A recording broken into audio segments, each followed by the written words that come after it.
What is going on, YouTube people? Neo Cards and Comics here. Today, what are we going to talk about? Your beloved Mike Trout cards are all going to zero. That's right, you fell for probably a clickbait title and thumbnail. I'm sure people will be mad about it in the comment section down below, but I don't care.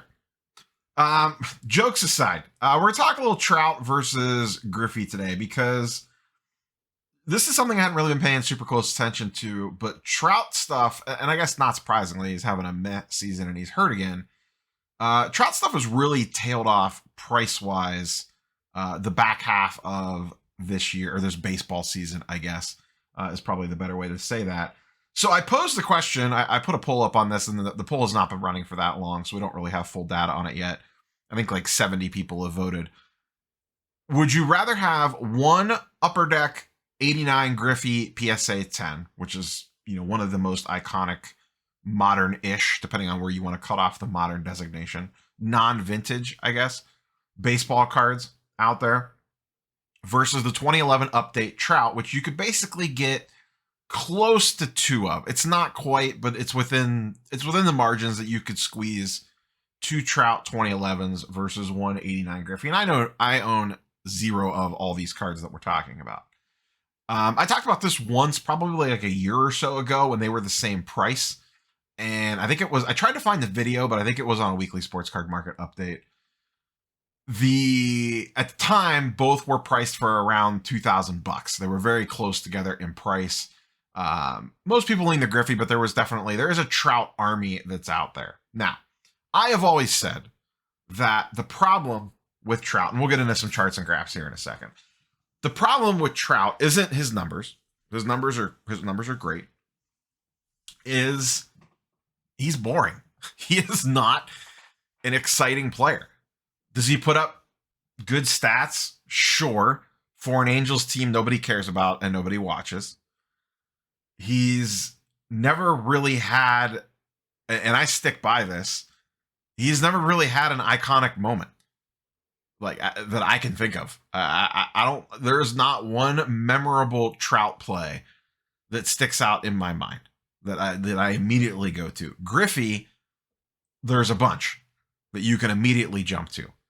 Home runs, that catch he made in center field when he climbed the wall. I mean, he has just tons of iconic moments where you could just close your eyes and you could see it. Now, maybe part of that is the era that he played in. He was the dominant force. I think that's also a problem with Trout. Yes, he was a star, AL MVP multiple times. Like I said, had monster seasons, but was he ever the most exciting player in the league?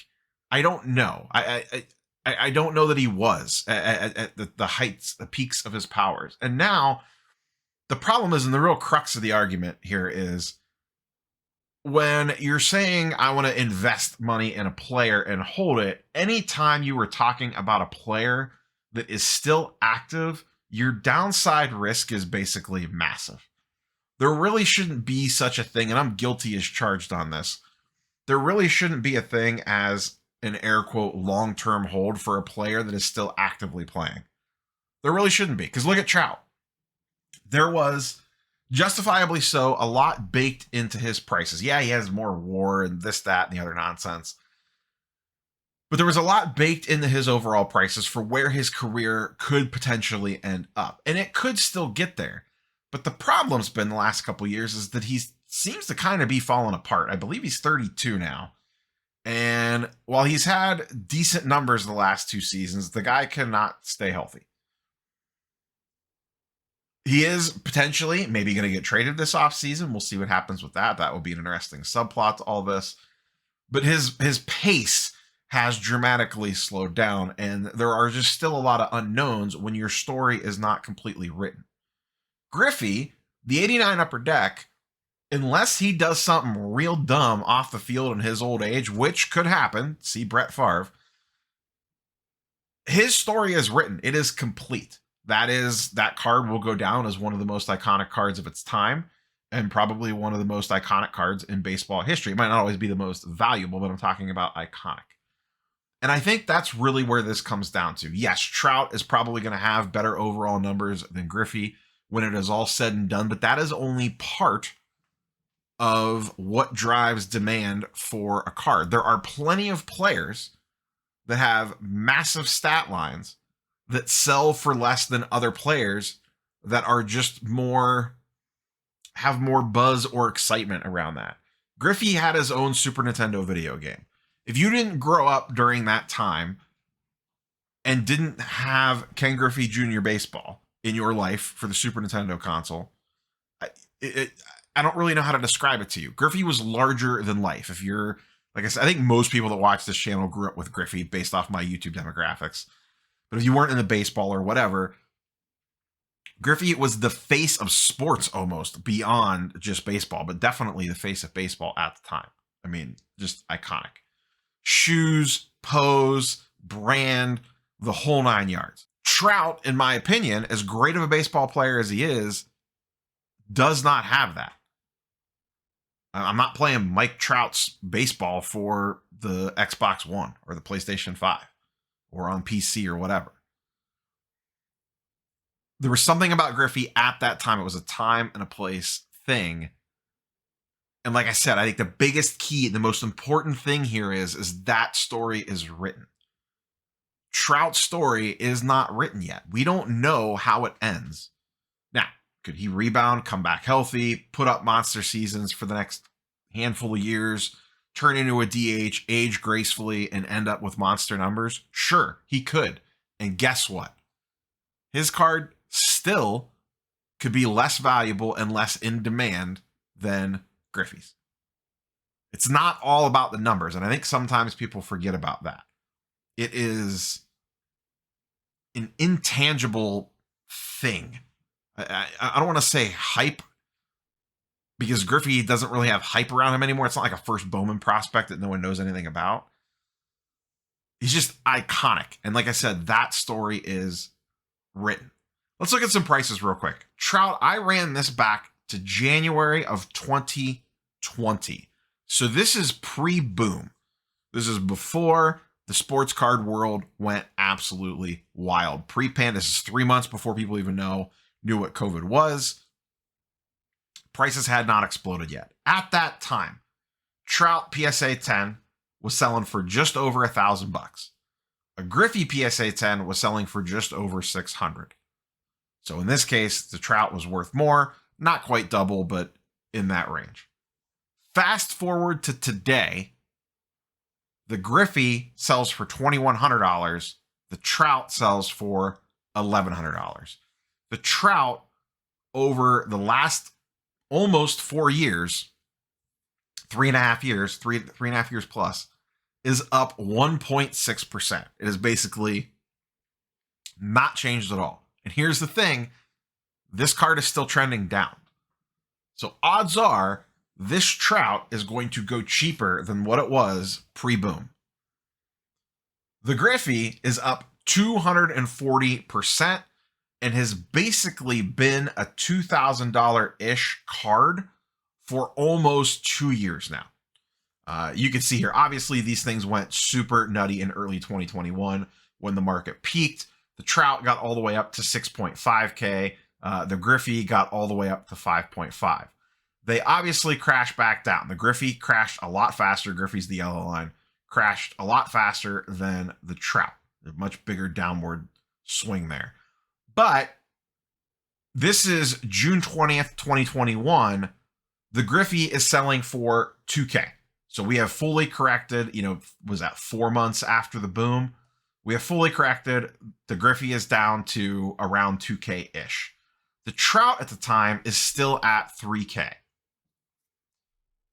Today, 2 years and 3 months from June 20th, the Griffey has basically stayed exactly flat. You can look at that line, that yellow line across there. Basically flat. Yeah, sure, it bounces. Maybe it goes up to 22, 23. Maybe it goes down to 19. But it is essentially a $2,000 card. 1.8, 1.9, 2, up, down, all around. Right around that high ones, low twos. 10% basically one way or the other at $2,000, give or take. The Trout, since June, we are now all the way down to the 1.1K. And you could really see here, this past season, past year and a half, since Trout kind of started to kind of show his wear and tear a little bit, more years of not going to the playoffs, more years of kind of underperforming this year and especially last year. Sorry, misspoke. Meant 2021. I always forget that he had 2021 was the off year, rebounded in 2022, and then went back down again this year. So my bad on that one. I'm sure the Trout truthers are already all over me in the comments down below on that one. But regardless, let's run this back now to the beginning of the 2022 season. So this is March 1st, 2022 through today. So remember, he had a pretty good year in 2022. Beginning of the season, March 1st, 2022, Trout was going for about 2.5K. Griffey, 1.96. Fast forward to today, Trout is down 56%. Griffey is up 7%. Once again, in that little bit, cards like this, you're going to have that little bit of bounce around territory. It's going to fluctuate 5 or 10% one way or the other around the median. But this is basically a $1,900 to $2,000 card. The Trout still continues to come down, and you could really see since, let's see, when did these kind of split here? Beginning of this season, really. If we just kind of run this back 180 days, that'll take us back to early to mid-March. You could see basically from that point, once the season started, these really pulled apart. So I guess the question is Trout a buy low? Are you running out and doubling, tripling, quadrupling down on Trout and saying, hey, he's still got plenty of room to go up? Or would you rather just have the Griffey? If I said you had to hold one of these for long term, so I gave you $2,000, and this is basically the poll question that I had, but I'm curious for more thoughts on it beyond just hitting yes or picking one on a poll. If you had $2,000, would you go after the Griffey, or would you go after two Trouts? Because you could buy two Trouts for basically the price of a Griffey. I'm sure you could probably find that deal somewhere out there. Two Trouts for around $2,000 or a Griffey for around $2,000. Now, the pop report on the Trout is actually higher. There's 6,000 PSA 10s on the Trout. There's 4,000 PSA 10s of the Griffey. Now, there's 1 billion 9s of the Griffey. It's one of the most printed cards in history. But the PSA 10 does give it a little bit of scarcity. Call in the PSA pop control, please, all that you want. But what do we think? The Trout versus Griffey debate. I always kind of find this one pretty interesting between these two particular cards. They're very similar. They're not rare. You could find one anywhere. Any show you walk into is probably going to have multiples of these laying around. It is not a difficult card to find, but they are high demand cards. Even though the supply is high, the demand is high to go along with it. But I think the key thing here is Griffey's story is written, Trout's is not. That could be good, or that could be bad, or it could just be meh.